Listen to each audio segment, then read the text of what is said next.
Let's speak to Catherine Haddon, who's a senior fellow at the Institute for Government and can talk us through the processes, as you have many times through this, and there have been so many twists and turns, haven't there?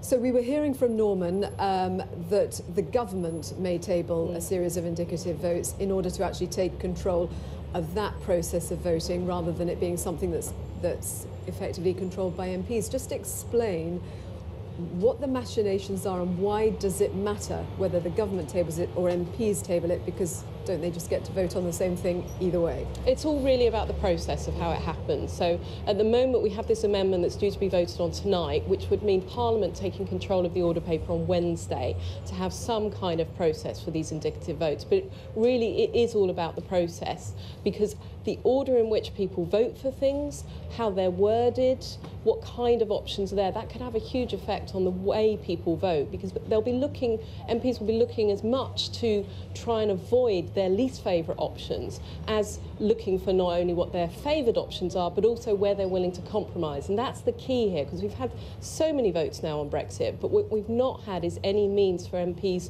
to work out where they could compromise and on what.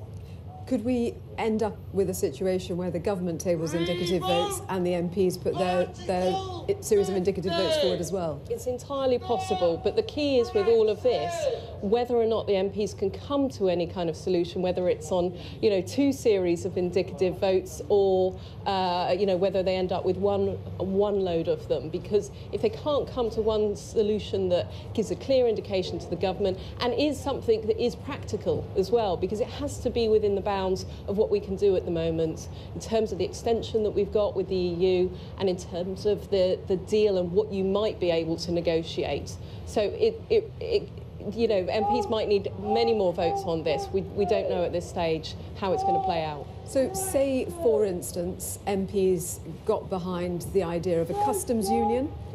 Would that mean that would certainly happen? Well, that's really about the political declaration, so what the future relationship would look like. And that's the key here, because how you word these, because you might say to MPs, OK, one option is to vote again on Theresa May's deal, but with the offer of a change to the political declaration. Or it might be, but with the offer of a second referendum. So it's not just about putting down binary options, but it's also about how they work together. Everybody keeps talking about the importance of compromise, and yet no one is really compromising, it seems.